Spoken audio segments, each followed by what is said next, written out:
Hey guys, this is Bear Gaming and welcome back to our channel. There are four different types of heroes here in Exos Heroes. These are attack type heroes, defense type, chaos type, and support type. For today, we are going to talk about attack type heroes. If you're just starting playing the game, you might be wondering which heroes should you go for. This is just a general advice. I'm not claiming that I'm an expert, but with this general advice or maybe this showcase of attack type heroes, you'll be able to decide which hero to get. Let's just press the start button. Also, in my own understanding and based on what I saw in my experience playing this game, it seems that all of the heroes here are quite strong. It really depends on how you build them. Because for me, if you are playing for quite some time now and it so happens that you are able to get most of the heroes already, you can really see that every hero has potential. So if you want to check the list of heroes or list of available heroes here in the game, all you have to do is in the screen inside the air squadron, just look at the right portion of the screen. You can see the journal button. Just press here and choose the first one, which is heroes. So here in the journal, you can see the list, and all you have to do is to sort them. Okay, you can see the lower portion of the screen. There is the mythic, fated, legendary, rare. Oh, that's the grade. But let's sort them by type. This is per element. Oh, here, all position types. So just press attack. Also, by the way, let's press this again. You can see all position types: attack, support, defense, chaos, for combined for transcendence. So what I mentioned earlier during the start of this video are the four main ones, because these are the available position types of the hero. Para sa combine and transcendence, I think these are in the story found. So maybe na-notice nyo nung naglalaro kayo ng story mode, some of the super regular heroes are quite strong. And nakikita ko yung for combine na symbol just beside the hero. So I guess this is for the PvE ones. Pero yung talagang heroes na makukuha natin are only 4 position types: attack, support, defense, and chaos. So we chose the attack type, and this is the list of heroes under ng attack type. I'm not going to go one by one kasi parang sobrang marami. And also, hindi naman lahat na ginagamit to. I mean, especially this, yung mga common, magical, and some of the rare ones, hindi na to ginagamit. Although, yun nga, ginagamit sila for dispatch and stuff. Pero yung talagang main heroes talaga na everyone is going for, ito talaga yung mga fated, ito, mythic, si Rude. Ito yung mga fated, legendary, and yung mga rare ones na merong fate core, sina Zion, Iris, ganun. Okay, let's start one by one. So the first mythic under sa attack type is Rude. That was a good fight. He's a fire element hero.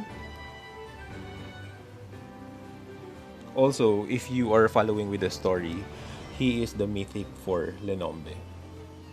Under siya sa Baikal Dynasty. You can see over here yung ano niya, mga passive. It says here, grant resurrect to self and one ally with the highest attack for 10 turns upon defeating enemy. Buff grants immunity to self for 3 turns at the start of the round. So resurrect siya ng isang ally with the highest attack.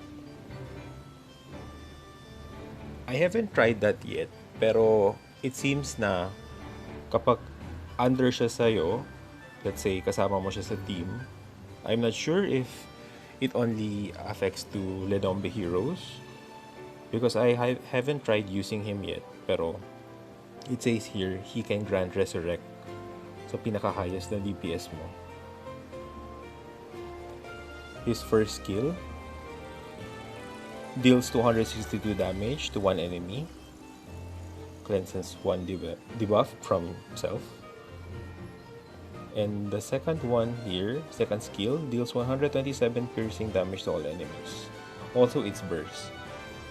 There was this update just a few weeks ago na lahat ng second skill ng mga heroes ay may burst na. So, when we say burst, the more mana the hero has, when you use the second skill, mas malakas yung effect ng damage. So, you can see here, ang ganda nga ng itsura niya. Para siyang knight. He has this sword.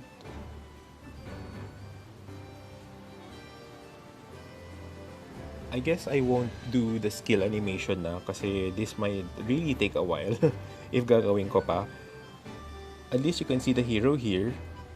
Or maybe before ending the video, I can just randomly select some of the heroes para makita natin yung skill animation because ang ganda.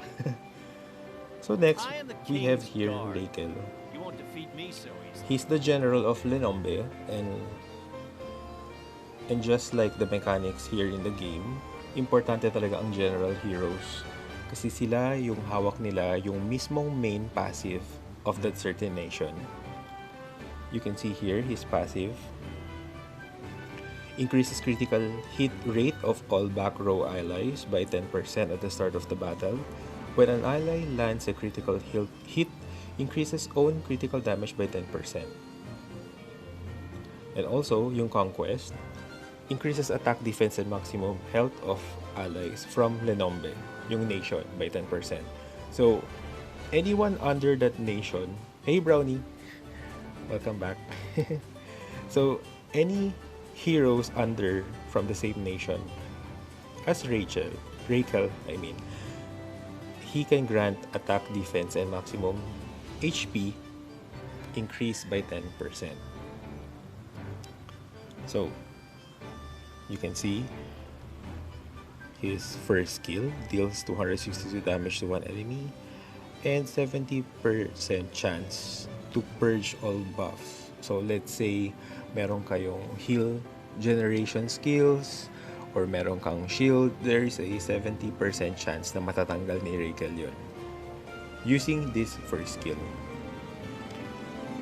Again guys, it's the time of the day or night na masyadong maingay sa labas. I think I'll probably look for a earphone na may noise cancellation in the future. Kasi ako rin mismo nababother ako sa sobrang ingay. Baka naman kasi mata-turn off kayo. Anyway, yung second skill niya is deal 525% damage to one enemy, 90% chance to mana burn. So when we say mana burn for 5 turns, I mean 5 mana sa target. So pwede niyang tanggalin. So, upon doing second skill sa isang kalaban, tapos, even though 525, mostly kasi, based on my experience, using Rachel, once I do second skill, talagang namamatay na yung opponent. Pero let's say, sobrang taas ng defense ng opponent, and buhay pa siya. So, with this 90%, may malaking chance talaga na mawawala yung 5 na mana niya.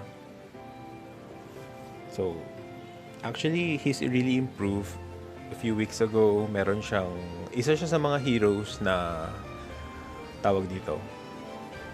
na buff, nagkaroon ng meron yung term para siyang rebalancing, yun yung term, rebalancing, wherein they fix the skills of the heroes, lalo na kung medyo dehado, inayos nila. So that's him, Raquel. Next is Battery. He's from Greenland. Also, she is a general of that hero. I mean, of the nation pala. And you can see her passive increases on attack by 50% of own attack for 2 turns at the start of an ally turn, besides self. And Forest of Life increases attack, defense, and maximum health of heroes from Greenland. So since she is a general, anyone under her nation sa isang team, makukuha tong benefit, yung 10% increase. So, yan yun si Battery. Her first skill deals 51% damage to all ally enemies. 40% chance to afflict target with nullify buff for 3 turns. So, eto yung nagbago after the Season 5 update. Meron siyang nullify buff. So, upon hit, although 40% chance, I think with effect hit na itataas nyo siya by 100% sa gears, it's either you can go for the main stat or the substat. Pag at least 100%, talagang papasok to. When we say nullify buff for 3 turns, so kapag natamaan yung enemies, for 3 turns, hindi sila makaka-receive ng buff, such as shields, probably heal regeneration, something like that. For second skill, Nilfheim deals 178% damage to all enemies, 60% chance to decrease defense of target by 22% for 10 turns. So actually, ang ganda nito. Actually, area of si Battery, isa to sa mga few heroes na may area of effect damage. When we say area of effect, oops. Nagbibang Tamagotchi ko. When you say area of effect, parang lahat to, yung kalaban mo, lahat to matatamaan ng damage niya. Kasi 'di ba, usually for DPS or damage dealers, it's either single target siya or yung buong area talaga. So, si Battery, her first and second skill is really all. So, sakop lahat. So, if you see, 60% chance to decrease defense of target by 22%. Malaking bagay na yan. So, after her attack, sino man susunod attack, malamang, mas lalo sila makapag-damage ng malaki sa enemies. Okay, that's Battery. You can see, nagfo-float siya. Actually, ang ganda ng style niya. You can see, para siyang para siyang goddess o para siyang leader ng mga fairy. At ang ganda ng skill animation niya. She's an ice type ice element hero. Next, we go to Schmidt. Well, guess we can stop now. He's also a general from Vagabond Nation. You will check his passive. It says here, if there is one ally in the back row besides self, decrease damage received on self by 50% at the start of the battle. Remove when other back row allies die. 50% chance to counter upon receiving damage if damage reduction effect is active on self. And here, yung Free Spirit, since he's a general, meron additional special perk, which is increases attack, defense, and HP of heroes under Vagabond Nation. So, yun talaga yung usual, nakikita nyo yung usual tawag dito, style. When it comes to generals, meron silang special boost ng stats, particularly attack, defense, and HP talaga, for any hero under that nation na kasama sa team nila during battles. So you can see here, meron siyang skill na counter attack. whenever he receives attacks from an enemy, there is a 50% chance na magka-counter siya. Also, if there is an ally in the back row na decreases damage received on self at the start of the battle. Wait, ano ba to? If there is an ally in the back row besides self, decreases damage received. So kung may kasama siya, additional pa, nagdi-decrease ng damage received by 50%. So, it's good kung may mga kasama siya behind him. And usually, meron naman. Although may nakikita na akong mga teams ngayon, yung 5 sa harap, 5 support heroes or probably a combination of defense and support, tapos isa lang sa likod. So, maybe it's not really totally applicable for Schmidt since sabi dito, if there's an ally in the back row besides himself, decreases damage received on self by 50% at the start. So, kung yung kasama niya na knockout or namatay, mawawala yun, yung effect. His first skill, lifesteal damage to all enemies and heals for 30%. So, meron siyang parang sariling healing regeneration. Chance to decrease defense of target by 11% for 8 turns. And again, napansin ko lang dito sa passive niya. Counter upon receiving damage if damage reduction effect. Yung pala yun. To self. Chance to counter attack. Okay. Based yun sa damage reduction. Hindi kala ko tuloy sa yung lifesteal. So, okay. No, erase. Yun nga. 89% lifesteal damage to all enemies. So, nakaka-heal siya. Sa sarili lang yata niya to eh. And also, for the second skill, deals 525% damage to one enemy. And also, my special target dissipates upon defeat. Wait, what is dissipate? Ngayon ko lang ito napansin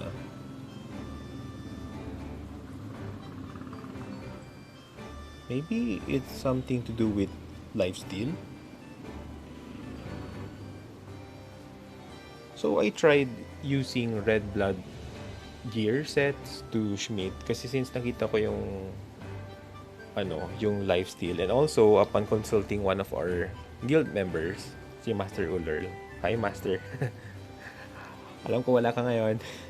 Busy sa office. Pero anyway, yun nga, we were trying to use red blood set sa kanya kasi red blood set is also lifesteal. So whenever he does lifesteal, lalo na sa yung fate core nito, it has something to do na every time nagla-lifesteal siya, lalo nag-i-increase damage niya. By the way guys, etong pinapakita ko sa inyo lahat, these are all fated heroes. Wala pa tong fate core. And do not forget, whenever a hero has a fate core version or yung may special costume sila, definitely 100% guaranteed. Meron pa silang additional skills or buffs when equipped. Okay. Ito si Schmidt. He has a very big sword. Para siyang ang datingan niya, well, based lang sa description ko, parang datingan niya parang homeless guy. Parang galing siya sa matagal na adventure. Parang gano'n ang datingan niya. Next, we are going to Belcranel. Belcranel is one of the collab heroes here in Exos Heroes. And it was said, once natapos na yung event, hindi na daw babalik to ulit.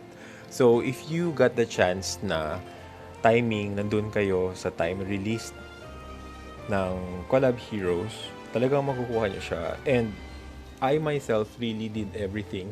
Talagang nag-ipon ako ng SES, at least one copy would do, as long as meron akong copy nito. Kasi sabi nga nila,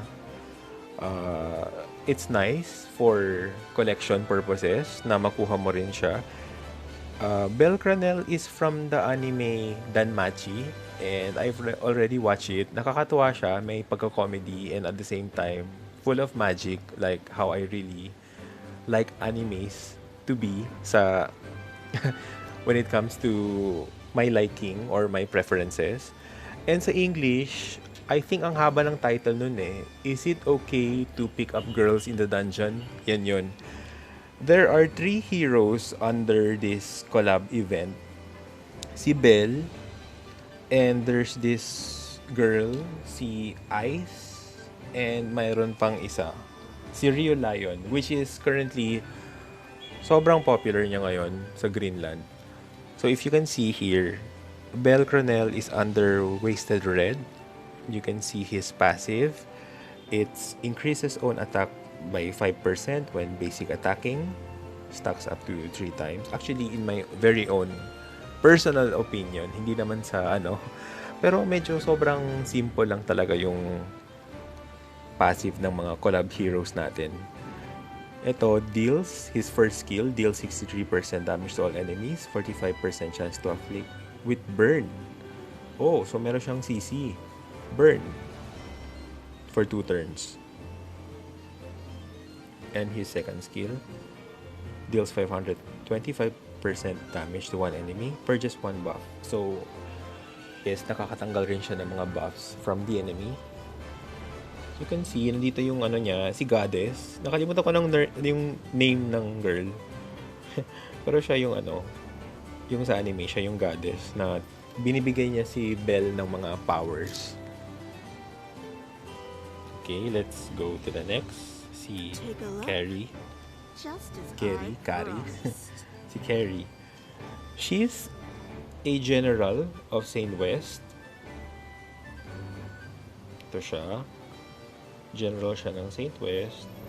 And you can see like yung total package ng isang general. Meron rin siyang increase attack, defense, and maximum HP for 10%.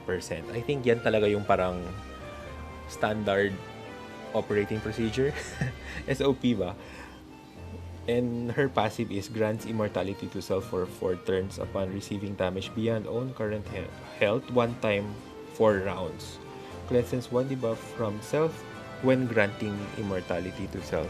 So let's say na 50-50. Actually hindi. Sabi kasi dito, more than her current health. So let's say lagpas talaga to the point. Feeling mo na one shot mo na si Carrie. Nagiging immortal siya for 4 turns. Kaya pala napapansin ko when I battle Carrie, yung mga enemies sa 7 stun year, nagugulat ako, buhay pa rin siya at hindi siya namamatay. Yung pala yun, because this is my first time reading her skill actually. Ito particularly yung passive niya. Grants immortality to self pala for 4 turns. So it will take 4 turns before mananakaw siya totally.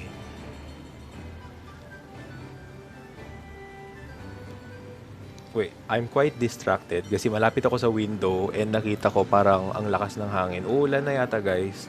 Finally, on a side note, inaabang ko talaga yung ulan for so many weeks now kasi sobrang init. And eto na. Anyway, let's go back. Kasi medyo mahaba-haba pa to. Her first skill is Thorns of Havoc.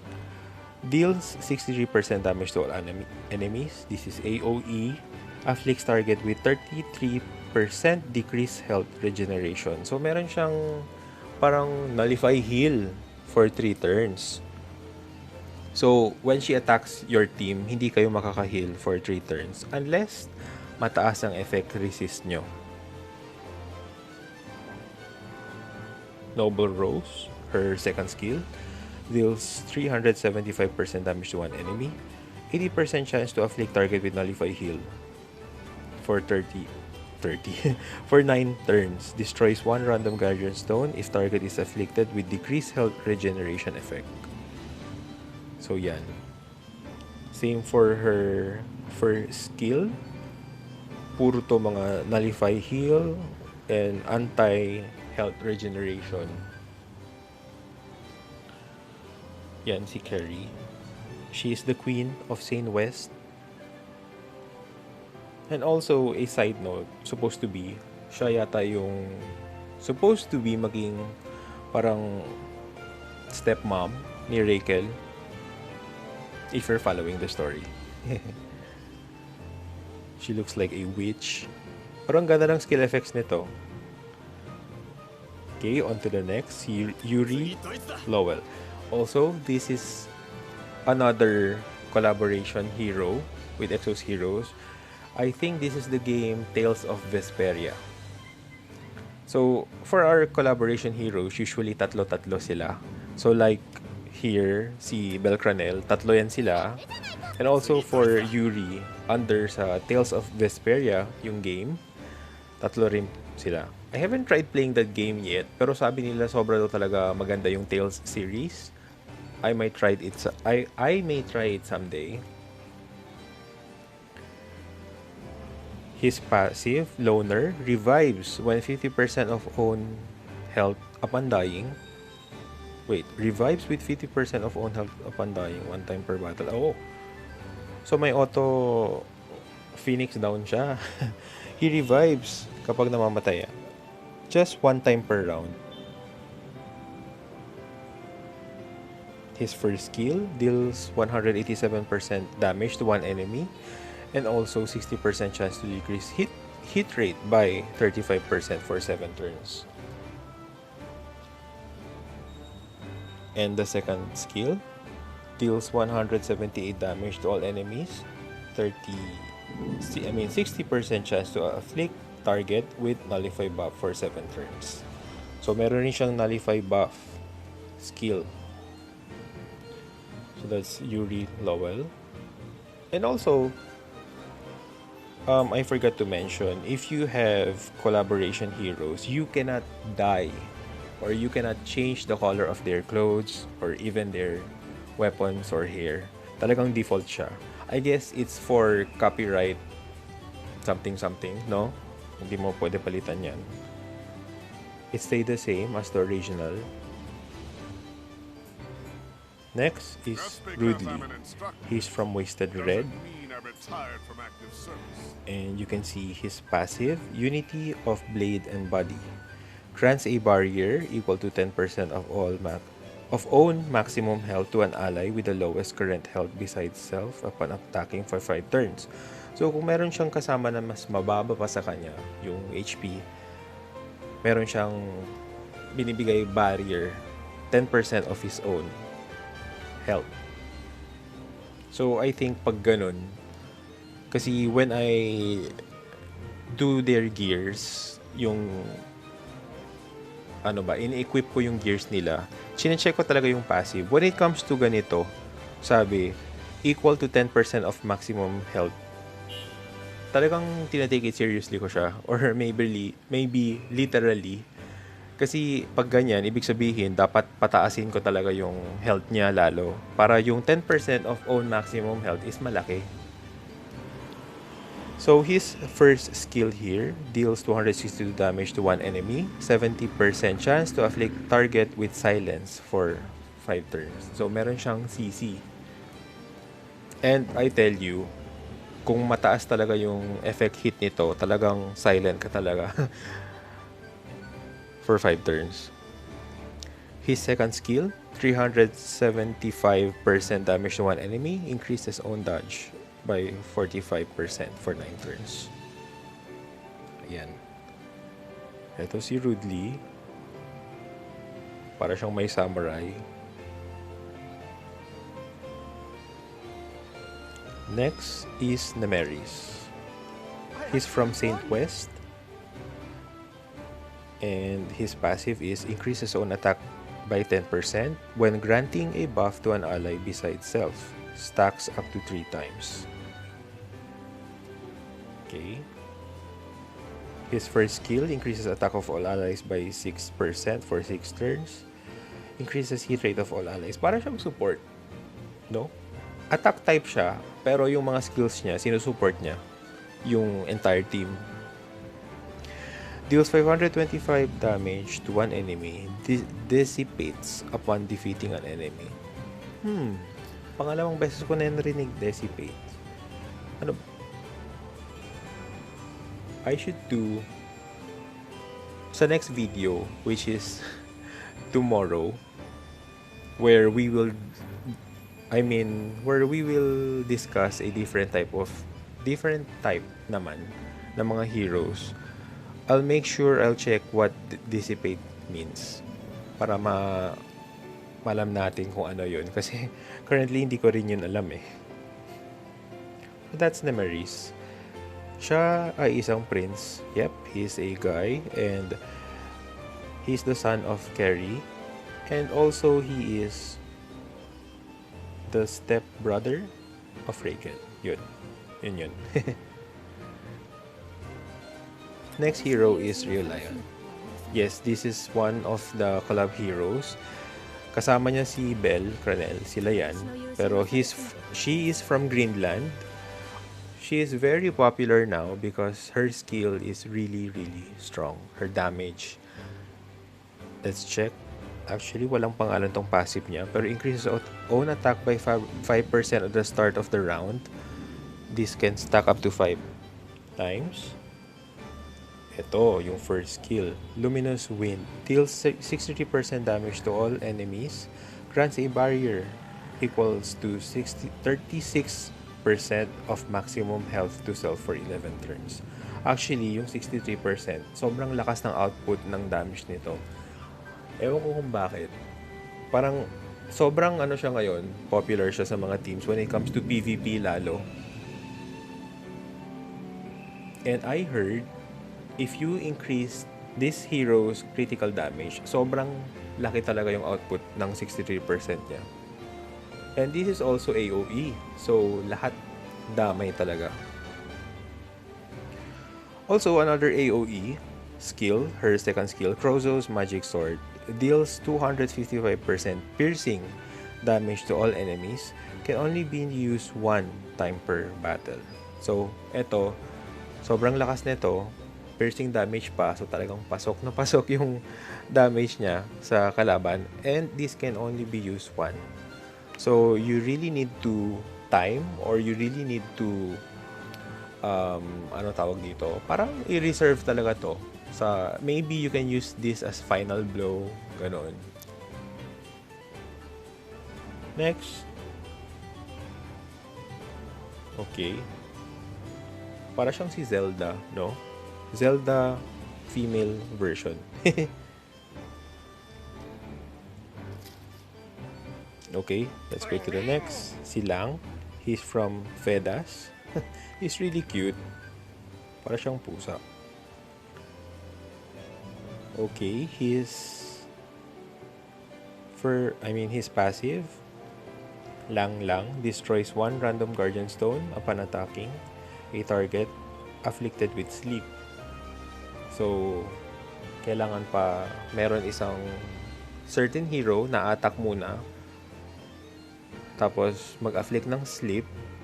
And when that happens, kapag uma-attack siya, nakaka-destroy siya ng random Guardian Stone. First skill is Cosmic Cat. Deals 89% damage to all enemies. 50% chance to afflict target with sleep for 3 turns. So, it's either their Nation General, which is si Prithiof, na meron yung certain passive skill. At siya rin mismo, meron din pala siya sa first skill. I haven't tried using this hero yet, although sobrang nakikitan ako sa kanya. Pero it seems na hindi ko pa alam kung saan talaga to ilalagay sa... Meron na kasi akong third team. Kasi like I said in the previous videos before, it's really good if you are going to build 3 teams. Pero if you're just starting, just focus on your first team. Pero kung medyo okay na yung first team, go with the second and third team. Kasi, like in this week 7 Stunner battle, it's already the tag battle wherein you need to participate with 3 teams in order for you to battle. So, it's really important na invest sa mga heroes nyo. Pero, aside from the main 3 teams na sinasabihan ko kayo, pwede naman rin mag-create more than 3. Kasi, well, marami kasi resources talaga ang Exos Heroes. The game is really generous.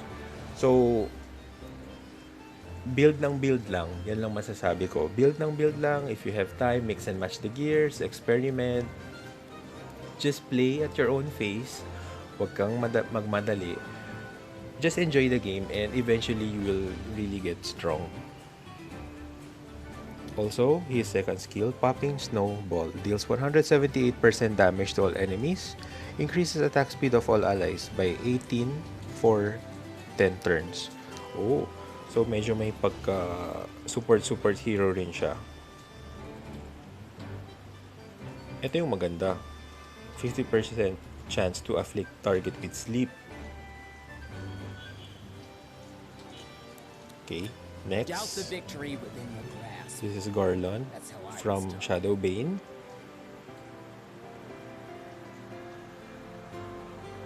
His passive is Deceit, increases attack by 5% upon receiving damage. Stacks up to 5 times. Shadow Crystal, his first skill, deals 51% piercing damage to all enemies. And his second skill, Ice Tree Forest, deals 127% lifesteal damage to all enemies and heals for 100%. I'm not sure if this applies to his allies or para sa kanya lang yata to, yung lifesteal.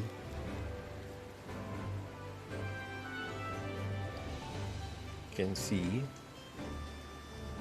Ang ganda ng skill effects nito or skill animation really because I'm not sure if I haven't told you before, I really love ice element heroes. So you can see, kahit nasa attack type tayo, every one of them has their own element. Like for Carrie, she's dark. Belcranel, she's light element. Ito Yuri. You can see on their icon, no? The lower right portion, you can see the symbol, like rudely, yung parang halaman. So that's nature. The snowflake means it's ice. A perfect victory. So yan. Next, fire type hero, fire element hero, Maggie. Her passive is always attack with an advantage.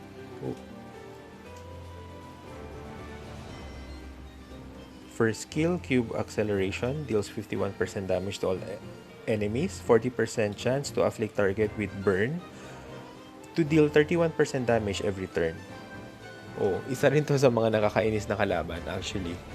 Kasi, you know, with fated heroes, kahit wala pa silang fate core, sobrang malakas na sila. So if you start the game, I think meron niyang reroll for free. I'm not sure if only ba yun, kasi medyo matagal na talaga when I started the game. It was June 2020.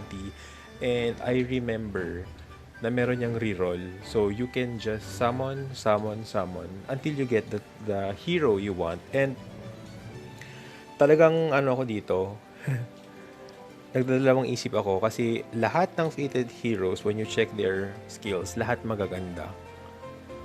So, talagang walang mali.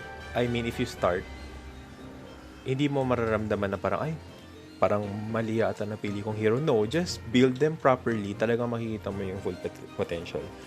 So, isa to sa mga malalakas talaga kasi nag-a-attack na siya tapos for every 2 turns. Ito lang sa first skill niya, may 31% additional damage pa na burn. And her second skill, Photon Pentahydron, deals 89% damage to all enemies, 50% chance to decrease attack speed for 15 for 8 turns. Yan, si Maggie, she's a witch. Okay. Oh, si Bernadette. Ang tinatawag kong Madam B because she is very, very, very strong. Ewan ko ba, sobrang bias ako again sa Ice Element Heroes, pero this is one of the fated heroes recommended. Kasi before starting, diba, nag-check tayo ng YouTube videos, let's check the tier list, and yung tier list na yun ng 2020, sinasabi. And I can say even up to now, if ever I would advise you, if you're a new player, I would really advise you to get Bernadette. Kasi she is really strong. Kahit fated pa lang to, ang lakas nito. You can see her passive, Diamond Dust, grants damage immunity one time to self when own health falls to 30%. So, if ever malakas yung damage nyo sa kanya, meron siyang damage immunity for one turn. Her first skill, Frost Fang, deals 150% damage to one enemy, randomly destroys one Guardian Stones from the target. And the second skill, Genius Frost Witch, deals 89% damage to all enemies, attacks with type advantage. Actually, may napansin ako sa mga skills nila. Ito yung mga Dissipate, type advantage. This is something new to me, really. And now ko lang napansin. Because before the Season 5 update, wala pa to. And I'll do further research. What does this mean? You can see she's a queen. Some say para siyang si Elsa from the Frozen. Pero ang lakas niya, super. What more, her Fate Core, yung sa summer, yung beach, meron yung modification. So, just a reminder guys again. So, these are just all fated heroes. The basic heroes, even to mga legendary, puro to mga basic heroes. And they have their own Fate Core. Not all yet, pero most of them do already. Because almost every week, there is a new released Fate Core.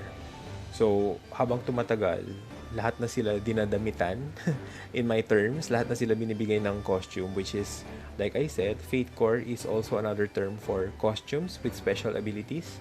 So, whenever a hero gets a Fate Core, talagang may special abilities pa siya rather than their ordinary skills.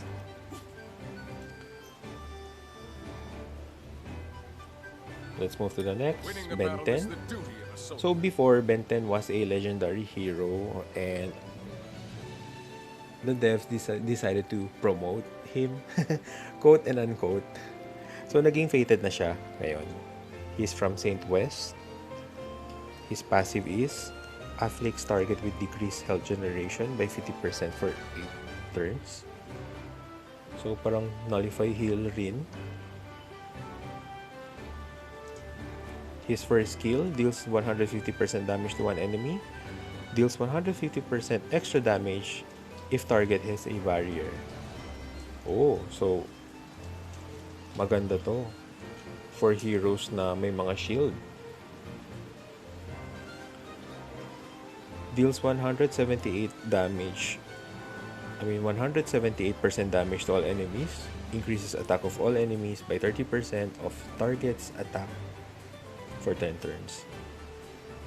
So, when it comes to this, talagang tataasin ko talaga yung attack niya para yung 30% mas mataas pa magbibigay niya sa mga allies. So, he's also a parang semi-support type.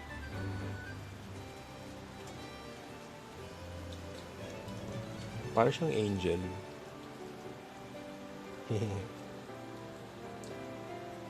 Next, the last fated grade sa list natin is Sabrina from Wasted Red. Her passive is Magnificent Reception, counters upon receiving damage. Her first skill is Elegant Execution, deals 150% damage to one enemy, 50% chance to decrease defense of target by 18% for 6 turns.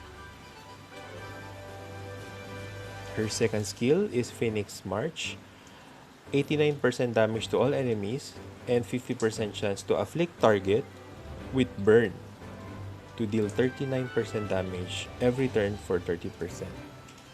So meron siyang additional pa. Upon hitting, na-burn ka na, and for that 3 turns, ma-activate yung burn effect. So, that's Sabrina. I think she's the assistant, one of the assistants of Battery. sa ano, base sa story. Now, let's go to the legendary grade heroes. We have here Duncan. Sa legendary, most of them do not have fate cores yet. Pero I'm pretty sure, as time goes by, magkakaroon rin yun sila yan soon. So, this is Duncan. 40% chance to counter for receiving damage. Deals 187% damage to one enemy and 60% chance to decrease defense of target by 23% for 7 turns. Deals 127 damage to all enemies, 55% chance to afflict target with Nullify Heal for 9 turns. Ito yung second skill niya. So, if napansin nyo lang, yung mga skills ng legendary and ng fated, halos hindi sila nagkalayo. It doesn't mean na mga fated heroes such as this ay mas malakas sila sa legendary. Actually, halos pantay lang. And also, I remembered when I started ulit. Yung kasi mga naalala ko kasi that can be a good example na sineshare ko because when I started, talagang syempre expect mo hindi mo makukuha lahat ng mga fate core agad-agad. So, when you pull 10 plus 1 heroes, so there's a big chance minsan makukuha ka isang fated, tapos the rest puro legendary and rare ones. So, hindi ka dapat madismayado when you see legendary heroes kasi they are pretty useful, especially when you start the game. Si Duncan, para siyang android ba to? Half human, half robot. Pero this is one of the legendary heroes na hindi ko pa na-try gamitin. And so with this, si David Johnson, he's also from Wasted Red. He looks like a pirate. Mukha naman. His passive is Final Notice. Afflicts enemy with Nullify Heal. At parang may napansin ako, heroes under Wasted Red and Saint West, ang dami nilang Nullify Heal. Siguro yan yung parang nila, special skill sa nation. Hindi naman talaga totally, pero parang yun lang yung observation ko. First skill is deals 150 damage to one enemy, 50% chance to afflict target with burn. Oh, he also has burn. And second skill is deals 89% damage to all enemies, cleanses one debuff from self. Let's go to the next. Brooke is from Nord 1 Frosty. His passive is counters on receiving damage. First skill is High Tackle. Deals 187 lifesteal damage to one enemy and heals for 50% of the damage dealt. Second skill is Furious Rush. Deals 375% damage to one enemy and 80% chance to decrease defense of target by 46% for 9 turns. Si Brooke, he looks like a Minotaur. Actually, ang lakas nito. Lalo na yung Fate Core version niya. Next, let's go to Otar.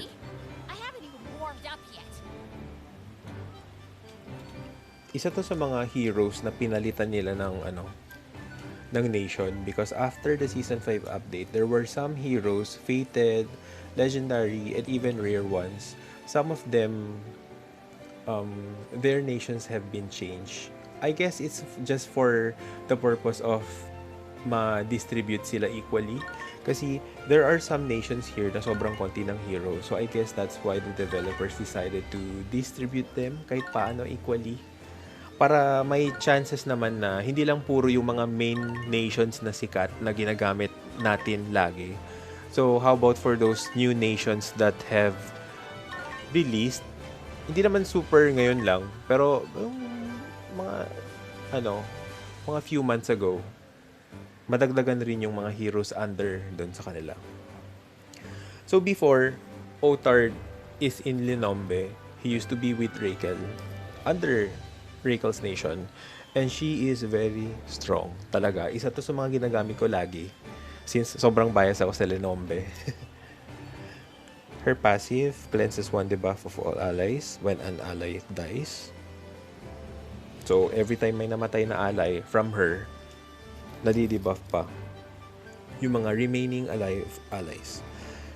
Her first skill, Brutal Axe, deals 262 damage to one enemy, 70% chance to purge one buff from target upon attacking. So, she can also do the buffs. Her second skill, Destruction Blow, deals 178 damage to all enemies, 60% chance to decrease defense of target by 22% for 10 turns.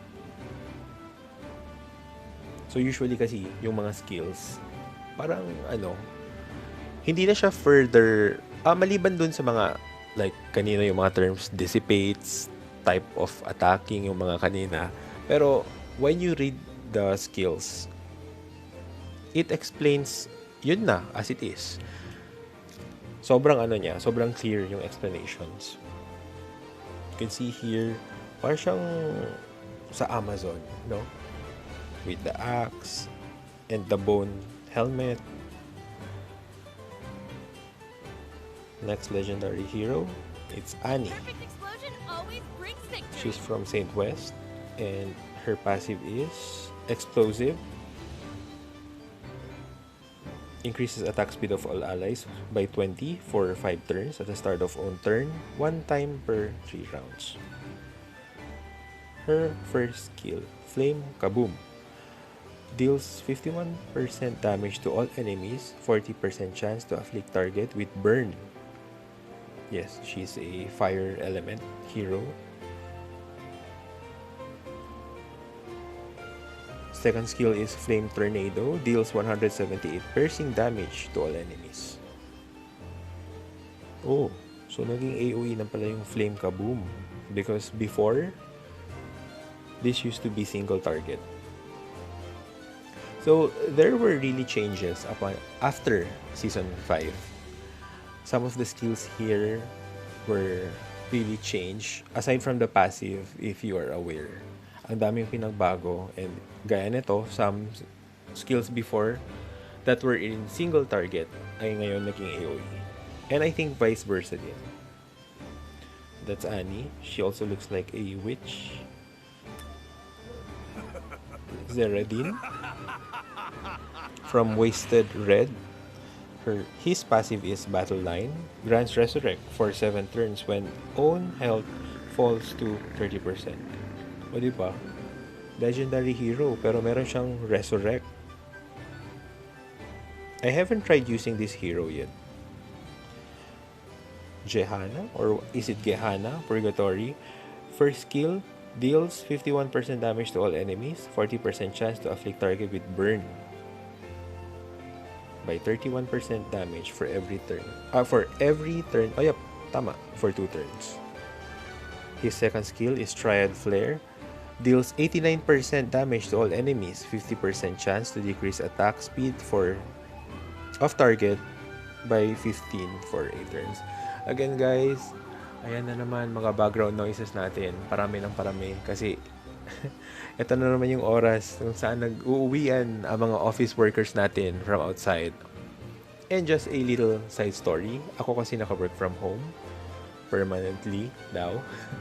So, ayun. That's all I can say for now. Next is Fernando from Estoris Republic. His passive is Mind Control, increases on effect resist by 10%. Next is Call of Light. His first skill increases attack speed of all allies by 11% for 7 turns and also increases critical hit rate of all allies by 15% for 7 turns. His second skill is Proctor of God. Deals 127% damage to all enemies and 55% chance to decrease critical hit rate of target. Para rin siyang buff style. Kahit sabihin natin attack type siya, pero support style din yung datingan niya. Next is Scarlett. This was not what I wanted. Also, this is one of the strongest legendary heroes there is. He's from Saint West. Isa rin ito sa mga heroes I remember na nag-change ng nationality. Her passive is Hellfire, afflicts target with burn to deal 50% damage every turn for 1 turn upon receiving damage, 1 time per round. Her first skill, Chain Fireball, deals 89% damage to all enemies, increases on attack by 33% of own attack for 8 turns. Sorry, nalilito-lito na ako sa daming numbers. Heat of Havoc, deals 178 damage to all enemies, 60% chance to afflict target with burn to deal 62% damage every turn for 4 turns. Yan. Ang lakas neto ni Scarlett, lalo na yung ano niya, yung Fate Core na Summer. Talaga. May modification. Next is Adams. You're no match for me. He's from Saint West, a dark hero, dark element. His passive is Reaching Hands of Death, grants stealth to self for 5 turns upon defeating an enemy. So if ever nakapatay siya ng enemy, nagiging parang invisible siya for 5 turns. Diba? For a legendary hero, gano'n yung mga skill nila. So, talagang hindi sila naiichapuera. Crushing Shadows, his first skill, deals 187 damage to one enemy, increases on attack by 23% of own attack for 7 turns. His second skill is Reaper's Sickle, deals 375% damage to one enemy, attacks with type advantage. Yan yata eh. I'm not sure lang ha. Type advantage. So, ibig sabihin kapag kapwa niya attack type mag-attack, so lalong mas malakas yung output ng 375% damage. Well, I will find out this para tomorrow's video. So, that's Adams. Para siyang mutant na ano, lizard. Astarte from North 1 Frosty. Her first skill is Animal Instinct, increases own effect resist by 10%. First skill is Spinning Attack, deals 262% damage to one enemy and 70% chance to afflict target with poison to deal 92% damage every turn for 4 turns. Oh. Poison skill. Second skill is Reckless Scratch, deals 525% damage to one enemy and 90% chance to afflict target with sleep for 7. Napaka-unique yung ano niya, no? Parang siyang cheetah. Meron siyang poison and meron siyang sleep. Dalawang iba-ibang ano, CC or crowd control. So that's the last legendary hero. And if you check here below, meron mga rare heroes talaga na ano siya, parang I can say part of the story. And meron rin sila mga Fate Core na sobrang lakas. Like for this one, si Zion, the main hero of the story, yung bida natin, si Zion. So if you can see, you start the game looking at his grade. 3-star siya, isa siyang rare hero lang. Pero, he's the one with really nice Fate Core. Yung ano tawag dito? Yung I quite forgot. Pero, yung naka-gold attire sila, gosh, I forgot. First Guardian, yes, I remember na. Isa siya sa mga First Guardian, and First Guardian Fate Cores are really one of the best. Sobrang lakas niyan. Until now, pre-season 5 update, post-season 5 update, ginagamit pa rin siya kasi sobrang lakas. Before, Zion used to be from Linombe, and now he's from Northbound Frosty. You can see his passive, Recoil, counters upon every receiving damage, 1 time for 2 turns. When an ally counters, increases own attack by 8%. 'Diba? So, if you team up with heroes or allies that have counter-attack, lalo mag-increase yung attack rin niya. That will stack up to 5 times. His first skill is Blazing Sword.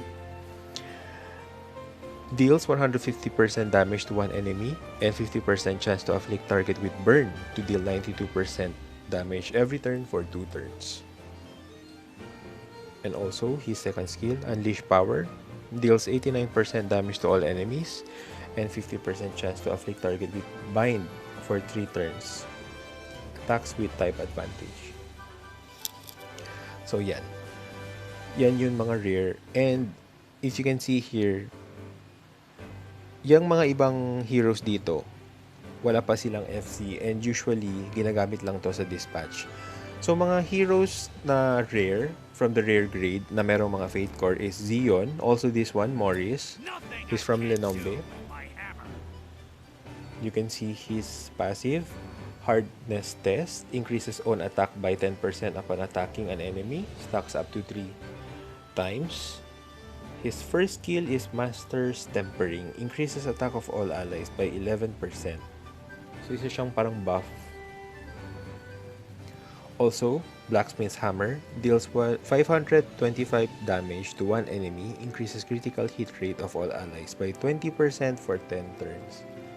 Isa rin siya sa may mga Fate Core na rare dito sa attack type heroes. Gale is the antagonist. Ano, semi-semi antagonist. Alam niyo yung mga mini-mini kontrabida sa isang palabas. There's this main antagonist sa story, pero ito yung, hindi ko naman sinasabi na ito yung mga tawag natin, yung mga sidekick ng antagonist. Hindi naman. Para lang siyang annoying, pero he doesn't do too much damage sa story or sa main hero natin. Pampainis lang siya.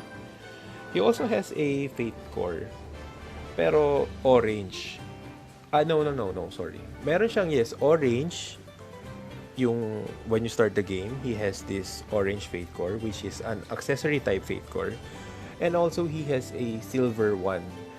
Yung parang support type Fate Core style siya. Not the support type like the type of hero, pero yung type of Fate Core na support, which is the silver. Actually, currently, there are 3 only, and Gale has 1. Also, Astarte has the second one, and the other one is Frisia. Yun. I think she's a Chaos type hero. So, ayun. So, other heroes here like Sayer. Tama ba? Yes, Sayer. Wala pa. Colin and Ush. Sila. You can see these heroes. Gale, Sayer, Zeon, Colin, Morris, and Ush. You can see them in the story. But aside from them, I mean, this, yung mga Shadowbane, Spearman, and below, I think sila yung mga soldiers per nation. So, they are good for dispatching. So, if you happen to get them, don't disassemble them just yet. You can fusion them. No, not fusion. I think transcendence is the right term. You can transcend them to 5 kasi yun yung pinaka-maximum. And just lock them and use them for dispatch. Kasi if you are going to dispatch heroes, you need them. Kasi hindi yung mga main characters ng story ang meron sila, pero hindi sa lahat ng time. I'll show you in a while. So, these are the main attack type heroes. Yung talagang meron, most of them have Fate Cores. So, if you're just starting, you can see which hero you'd like. And in building a team, wag naman yung purong just plain attack type heroes lang lahat. Dapat may mix kayo. Kasi, like I mentioned before, some story stages have requirements or missions for you to do. Like break chaos type heroes, break attack type heroes. So, it's really good if you have a mix. A team of mixed types. Yun. Para hindi kayo mahirapan. So, you can choose one here or two. Pero syempre, recommended natin yung Fated. I can say they are best to have. Second best is the legendary ones. Pero don't ignore Zion and Morris just because they're rare. Kasi, since they are part of the story, meron sila mga fate cores. And their fate cores are really, really strong. I am the king's guard. Okay, let's You won't defeat me so easily. check out yung skill animation. So just press skill preview. You can see here. Siya talaga inuna ko kasi alam niyo na, favorite hero. What are you looking at? Yan. First skill. Show me what you The second skill.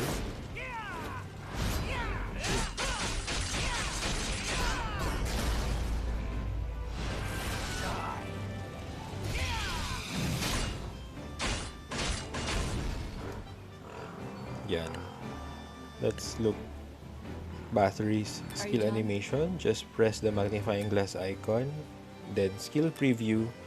And here, yung normal attack niya. Be trapped in there. Her first skill. Face your death.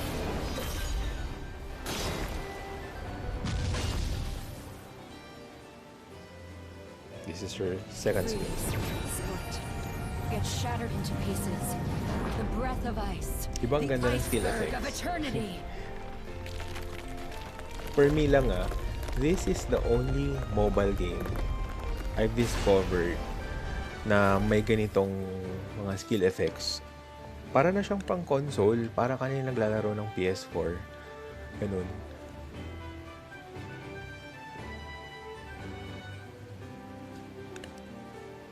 Kaya no matter what type of changes that happened to the game before, sobrang okay lang siya sa akin. Kasi I really enjoy watching their skill animation. Dati nga nire-record ko pa to isa-isa. Pero yun nga, nakakapuno talaga siya ng phone. Kita nyo yung skill ni Carrie, para siyang witch. This is her first skill pala. Kanina yung normal attack. She really looks evil. Well, actually, if you happen to follow the story, kasi ako, I really follow the story pretty well. Hindi ko naman siguro naalala yung mga details, pero during those times na binabasa ko talaga, I found out she's really evil. She's really cruel. Pero ang ganda ng ano niya, no? Yung skill animation. Parang nakakatakot, pero maganda pa rin.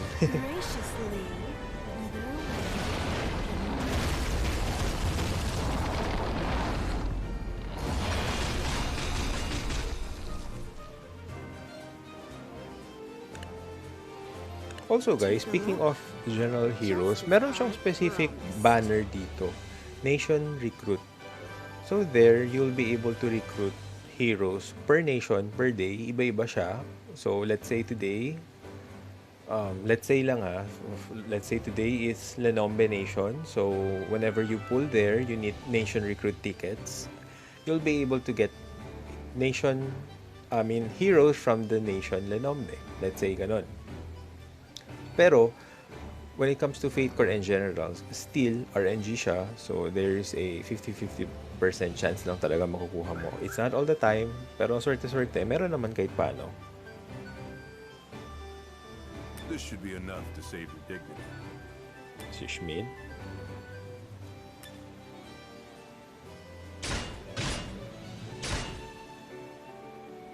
I hate working for First skill. brag if you survive.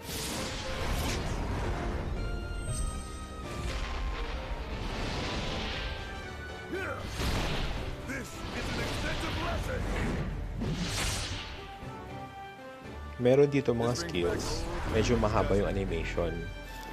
Well, if you want to cut them short, there is a setting here found in the game, mismo sa settings, actually, wherein you can change the option to i-shortcut niya yung skill animation. Pero as for me, hindi naman talaga ako nagsasawa dyan sa mga ganon. So, I prefer it the longer Well, way. guess we can stop now. Doubt the victory within. Garland's normal attack. His first skill. Your life ends here. You know, each hero here has his or her own personality. So talagang hindi ka magkasasawa. I'll crush that arrogance of yours.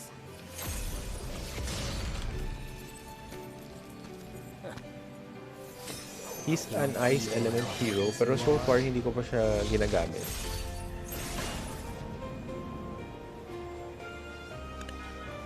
So, that's about it sa mga mini skill animation showcase. So, every hero here has his own skill animation effects. You'll be able to find it all once you play the game. So for today, yan muna ito i-cover up natin. Attack type heroes. And ito yung mga heroes makikita mo under sa journal if you want to check it out. So if ever kahit hindi mo pa nakukuha yung certain heroes, you can check it here.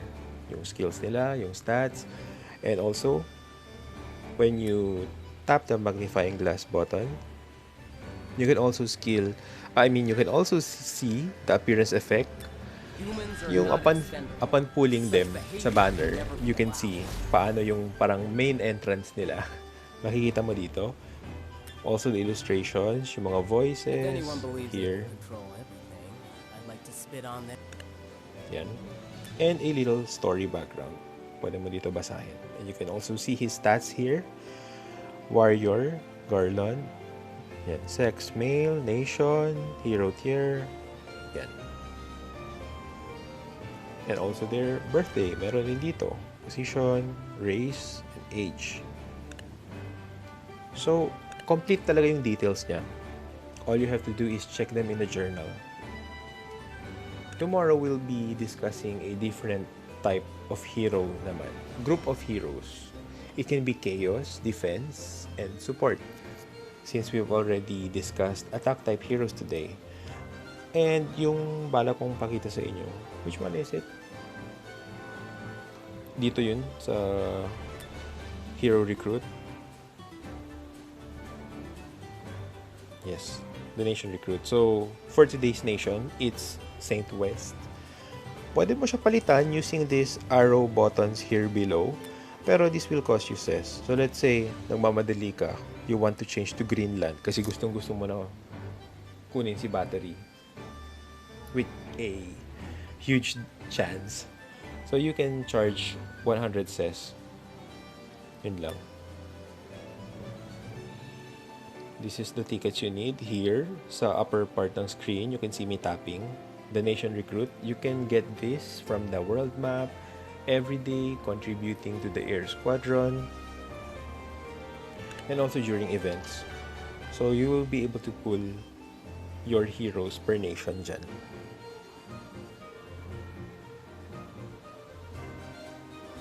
Okay, so that's about it, guys. I hope you'll be able to learn something, or you did learn something from this short video that I made about attack type heroes. So, I hope na with this video, nakakatulong siya kahit konti sa inyo when it comes to choosing which heroes would you like to start with. And like I said, I'm not an expert. This is just basic knowledge, like how I played the game so far. 1 year, more than a year. It seems okay. Smooth sailing naman. Although there are times talaga sa story mode na medyo mahirap. But all you have to do is just to increase your hero's level. Equip him with or her with the proper sets. Not proper like etong hero talaga kailangan breaker set. No, I mean talagang nagmamatch yung set when it says 4/4, dapat 4/4, not 3/4 kasi hindi mag-work ang set buff. And when it says 2/2, like for vitality set or critical set, they are sets in 2. So, dapat 2 talaga, hindi lang 1 or hindi rin 3. Yun yung mga basic information for you to know and to learn na as you go on through the game, talagang na-enjoy nyo siya at the same time, you're also learning a lot. So, ayun lang guys. If you want to check my old videos, you can visit my YouTube account. It's here. Sa profile ng Switch, there is a YouTube icon icon there. Just press it. This will lead you to my YouTube page. And also, please subscribe to these channels. I also have a Twitter page where I post random pictures and short clips of the games that I play. Ayun lang guys. So, pasensya na kung, minsan it takes a while for me to say something kasi talagang nag-iisip ako bago magsalita. Kaya ganun. So, please continue supporting me, and this is Beer Gaming again, and I'll see you tomorrow. Have a nice day.